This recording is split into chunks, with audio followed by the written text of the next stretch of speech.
তো নিউ ইয়র্কে থেকেও বাইসা আসে হুজুর অশান্তি। তো নিউ ইয়র্কে থেকে যদি অশান্তি হয় তো ঢাকা শহরে তো তুফান হওয়া দরকার ছিল, ঠিক না? কি হাইছেন না বাবার কথা? লন্ডন থেকে ফোন আসে হুজুর অশান্তি। ইংল্যান্ডে থেকে যদি অশান্তি হয়, প্যারিসে থেকে যদি অশান্তি হয়, টোকিওতে থেকে যদি অশান্তি হয়, তো শান্তি কোন জায়গায়? রব্বে কাবার কসম মানেন আমাদের কথা, আমাদের ব্যথা দিলে জাগা দেন, একটু মানেন। আজকে মাইনা নেন, কাজে দিবে। গড়ালাদের হাতে পায়ে ধরে বুঝান, মা বোনদেরকে বুঝান যে আসো, প্রসাদনী নাই এই জন্য অশান্তি না।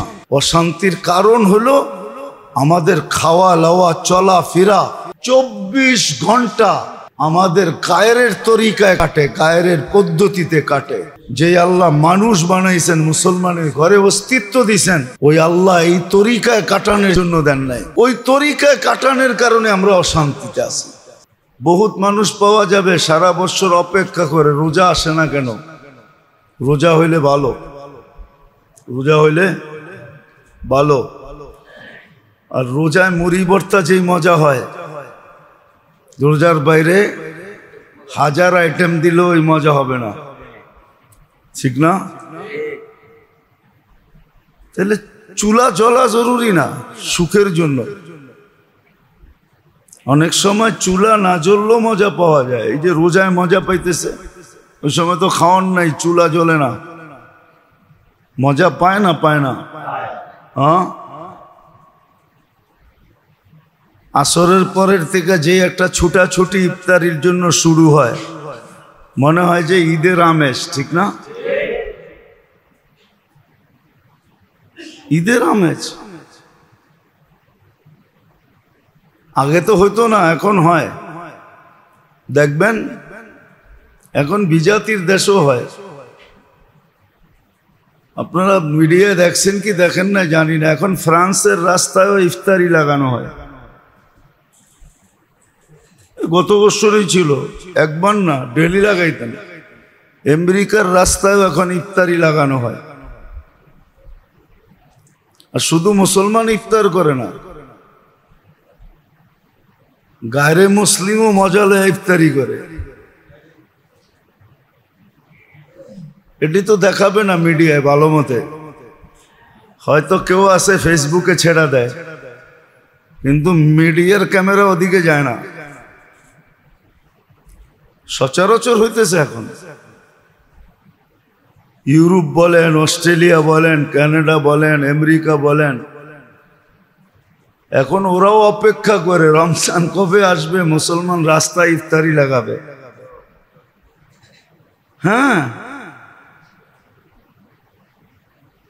তো যেটা বুঝাইতেছিলাম, আজকে সুখের ওয়াদা থাকা সত্ত্বেও সুখ নাই। মুসলমানদের সাথে সুখের ওয়াদা যে একমাত্র দুনিয়ায় যদি হ্যাপি কেউ হয়, হ্যাপি শব্দটা যেটা ডিকশনারিতে আসছে, এটা একমাত্র মুসলমান হবে। মুসলমান ছাড়া কেউ হ্যাপি হবে না। কেক কাটা মজা একমাত্র মুসলমান পাবে। যতজনই কেক কাটুক না কেন, এটা তো ফর্মালিটি হিসাবে কাটে। ও জানে আমি ফেক কেক কাটতেছি বটে, কিন্তু আমার ভিতরে হ্যাপিত্ব নাই, আমি হ্যাপি না, কিন্তু কাটতেছি, কি করব? আবার কাইটা বুঝাইতেছে দুনিয়াকে, মুখ দিয়া বলে না। কয়জন লাইফে আইসা পিস্তল রাখছে? একজনই পাওয়া যাবে, ঠিক না? মনে হয় বোঝেন নাই। একজনই তো লাইভে আইসা কি করছে, পিস্তল রাখছে না? আর কয়জনে রাখছে? কিন্তু যারা কেক কাটে ওরা এটা ভাইবেই কাটে, আমি সুখী না, সুখটারে কাইটা দিলাম, হ্যাপি ল্যাপ কাটারে টুকরা টুকরা করে দিলাম। কেক কাটলে টুকরা টুকরা হয় না? কি মনে হয় বুঝাইতে পারলাম না? তো যেটা বুঝাইতে চাইতেছি, আজকে ওয়াদা ছিল সুখের হওয়া। সুখী হবে।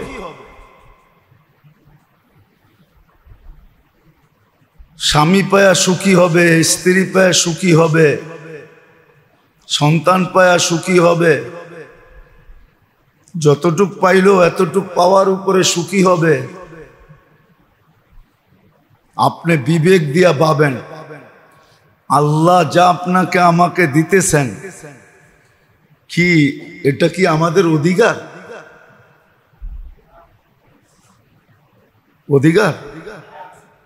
আপনি সারা মাস চাকরি করে আপনি অধিকার দাবি করতে পারবেন যে সারা মাস চাকরি করছি, বেতন দিবেন না কেন? ঠিক না? আল্লাহ যা দিতেছে এটা কি আপনার অধিকার না আপনার প্রাপ্য? প্রাপ্য না, অনেকে বোঝে না। প্রাপ্য। এটা আল্লাহর ইহসান, এটা আল্লাহর দয়া, এটা আল্লাহর করুণা।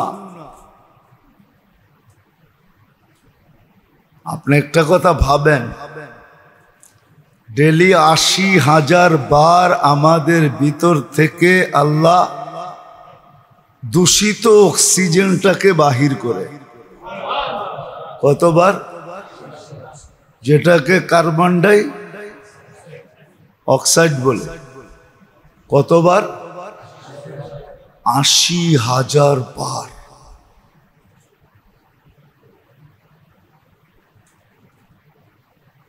যদি বাহির না করতেন কি করতেন? আসছে কোনো মেশিন দুনিয়াতে যে এটা বাহির করার মেশিন? বলুক না, নেটে সার্চ দিয়া দেখেন, বিজ্ঞানকে জিজ্ঞাসা করেন কোনো মেশিন আসছে কিনা। আসে নাই। ৮০,০০০ বার বাহির করেন, ৮০,০০০ বার। ১-২ হাজার না, ২৪ ঘন্টায় ৮০,০০০ বার বাড়ি করেন।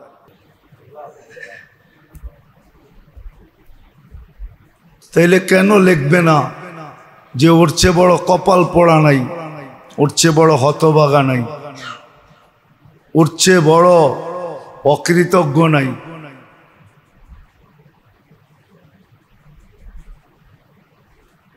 শুধু শুধু তো কোরআন বলে নাই ইন্নাল ইনসানা লিরাব্বিহি লাকানুদ। কোরআন চিৎকার দিয়ে বলছে ইন্নাল ইনসানা লিরাব্বিহি লাকানুদ। ও মানুষ, তোর মতো অকৃতজ্ঞ কেউ নাই। ওই আল্লাহ ডাকে, ওর জন্য ডাকে। নামাজ তো ইবাদত না,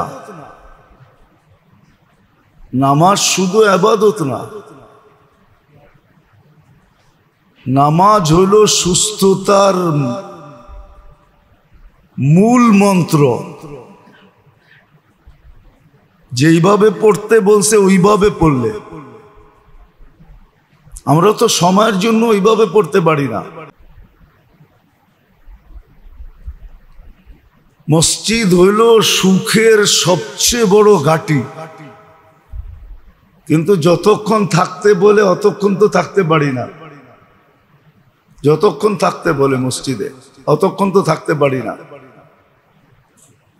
তো সুখ কোত্থেকে পাবো? নামাজে তো শুধু ইবাদত না, একটা জিনিস রাখা নাই, ১০০ জিনিস রাখা আছে। একটা ছোট বই বলি, পড়বেন তো না? ফাজাইলে সাদাকাত পড়া দেখেন, নামাজের চ্যাপ্টারে যায়। এই জন্য কিতাবে আছে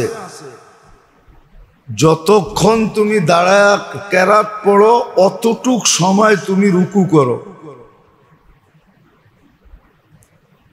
তাইলে তোমার শরীরের কিছু জিনিস একটা পজিশনে আসবে। হঠাৎ কোনো ভারী জিনিস উঠাইলেই কোমরে কি লাগে? চোট লাগে, টান লাগে না?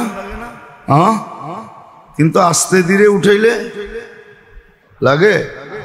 হ্যাঁ, সতর্কতার সাথে উঠাইলে লাগে? আমাদের নামাজ দিয়ে তো শরীরকে আমরা কাজ করতে দেই না।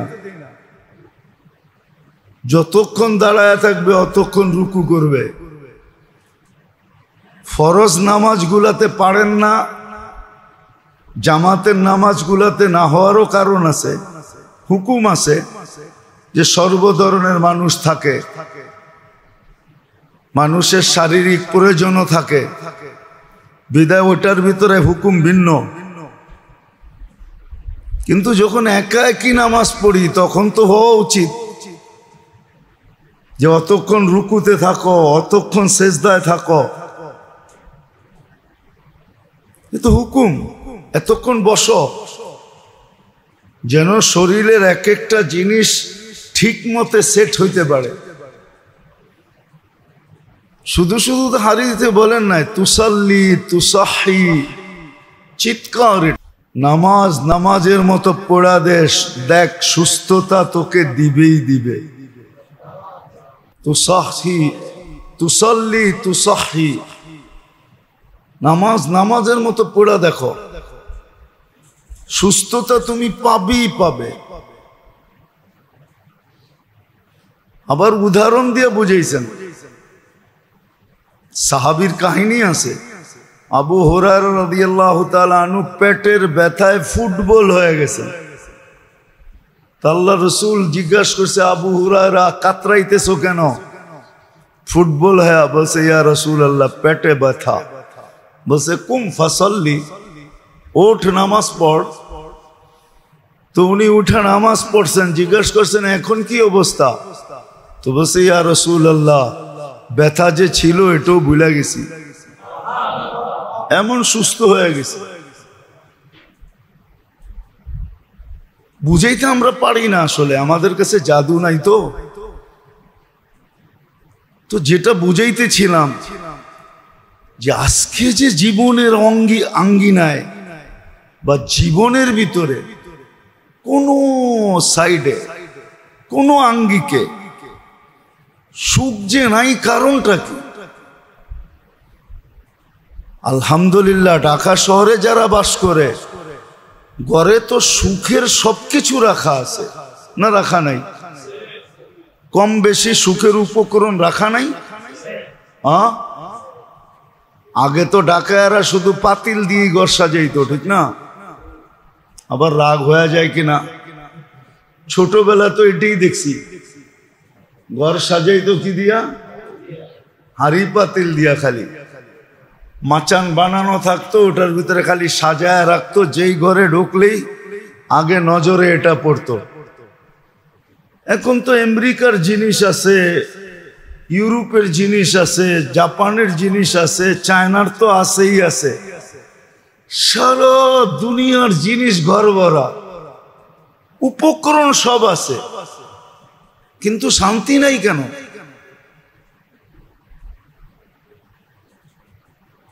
দিনের ভিতরে 100 ফোন রিসিভ করলে 99টাই শুনি হুজুর দোয়া করেন, বড় অশান্তিতে আছে। আজ পর্যন্ত তো একদিন বলল না কেউ যে হুজুর একটু শুকরিয়া আদায় করে দিয়েন আল্লাহর কাছে, আল্লাহ বড় সুখে রাখছে। এরকম একটা ফোন তো এই জীবনে পাইলাম না। যত ফোন পাই 99টাই হুজুর বড় অশান্তিতে আছে। শুধু দিনের বেলা না, কেন আমাদের বোন বন্ধ থাকে ফজর থেকে নিয়ে 12টা পর্যন্ত, রিসিভ করি না, বাকি তো সারা রাত্র রিসিভ করি। একই কথা, হুজুর অশান্তি। মাঝে মাঝে নিজেরও হাসি লাগে যে এরকম সোসাইটির থেকে যদি অশান্তির খবর আসে তাহলে বস্তির অবস্থা কি? কিন্তু আজ পর্যন্ত বস্তির থেকে একটা ফোন আসে নাই যে হুজুর অশান্তিতে আছি। ওরা তো এটা বলেই শেষ করে, সুখ দুঃখে যার জীবন গড়া তার আবার দুঃখ কিসের? ও তো সন্ধ্যায় আইসা শুইছে, হয়তো সকালে উঠবো, মশায় কাটলো না না কাটলো, ছাড় পোকায় খাইলো না না খাইলো, এটা ওর কোনো খবর নাই। ওর নাকটাই না ঘুমাইছে। জানতো না আপনারা, দেখানো না, কোত্থেকে দেখবেন? অর্ধেক রাত্র যায় টেলিভিশন দেখতে দেখতে, আর বাকি অর্ধেক যায় ঘুমাইতে ঘুমাইতে, কোত্থেকে দেখবে? নাইলে কমলাপুর যেয়া দেখেন, সদরঘাট যেয়া দেখেন। ঘুম দিছে তো দিছেই। গাড়ি ঘোড়ার আওয়াজ ওর ঘুমে কোনো ব্যাঘাত হয় না। ও মাশাআল্লাহ, নাকটাই না ঘুমাইতেছে। কি পাওয়া যায় না? হ্যাঁ, ওইখান থেকে ফোন আসে না, এমন জায়গার থেকে ফোন আসে মাঝে মাঝে নিজেরও হাসি পায় যে এরকম জায়গায় থাইকেও অশান্তি। তাহলে শান্তিটা আছে তো আছে কোত্থেকা? কেননা দুনিয়ার কিছু দেশে আমাদের রাত্র হলে ওদের দিন হয়। আমেরিকাতে এখন রাত্র 11টা 14, 1টা 14 বাজতেছে। আর আমার যখন রাত্রের 1টা 14 হবে তখন ওর দিনের 1টা 14 হবে। ও তো দিন পাইবে আমারে ফোন দেয় যে আমি তো দিনে দিছি। আমরাও সারা রাত্র আস্তে আস্তে রাত্র পার হয়ে যায়। আমরাও মেহরবানি মনে করা, দয়া মনে করা যে ফোন করছে, ধরি দেখি কি বলে। তো নিউ ইয়র্কের থেকেও বাইসা আসে হুজুর অশান্তি। নিউ ইয়র্কে থেকে যদি অশান্তি হয় তো ঢাকা শহরে তো তুফান হওয়া দরকার ছিল, ঠিক না? কি হাইছেন না? বাবার কথা। লন্ডন থেকে ফোন আসে, হুজুর অশান্তি। ইংল্যান্ডে থেকে যদি অশান্তি হয়, প্যারিসে থেকে যদি অশান্তি হয়, টোকিওতে থেকে যদি অশান্তি হয়, তো শান্তি কোন জায়গায়?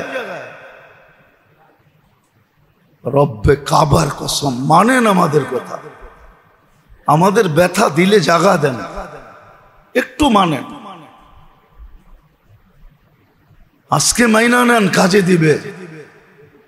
গড়ালাদের হাতে পায়ে ধরে বুঝান, মা বোনদেরকে বুঝান যে আসো, প্রসাদনী নাই এই জন্য অশান্তি না। অশান্তির কারণ হলো আমাদের খাওয়া লওয়া চলা ফেরা 24 ঘন্টা আমাদের গায়ের তরিকায় কাটে, গায়ের পদ্ধতিতে কাটে। যে আল্লাহ মানুষ বানাইছেন, মুসলমানের ঘরে অস্তিত্ব দিছেন, ওই আল্লাহ এই তরিকায় কাটানোর জন্য দেন নাই। ওই তরিকায় কাটানোর কারণে আমরা অশান্তিতে আছি।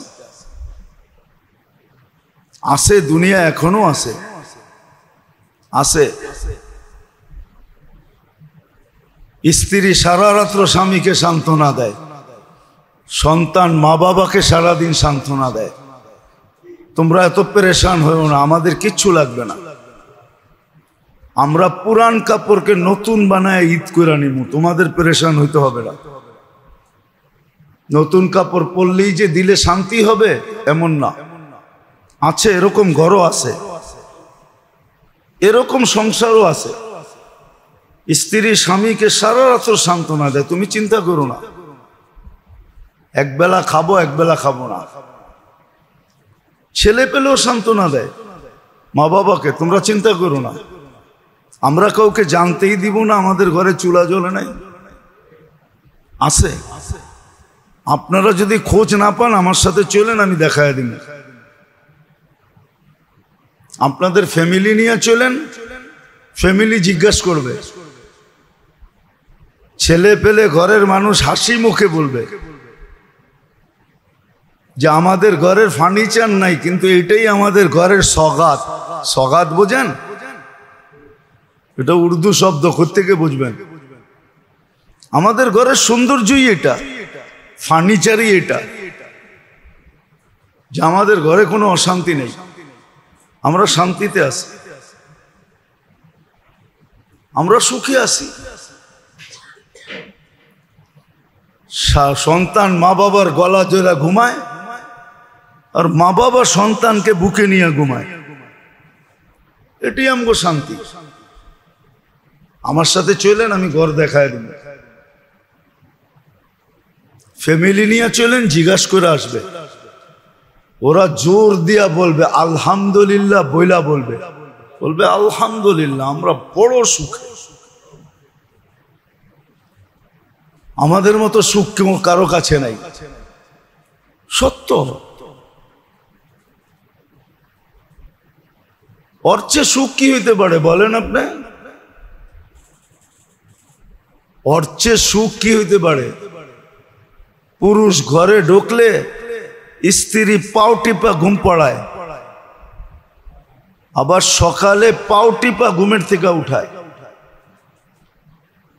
যতক্ষণ ঘুমায় ঘন্টার পর ঘন্টা পাও টিপতে থাকে। চলবেন আমার লগে? দেখায় দিব আপনারে। আমি বানানো জমা খরচ দিতেছি না, বাস্তব জমা খরচ দিতেছি, বাস্তব। আর এই কথা বলে আলহামদুলিল্লাহ তোমাকে পাও টিপা ঘুম পড়াইতে পারতেছি, তুমি ক্লান্ত হয়ে আসো, এটা আমার সৌভাগ্য।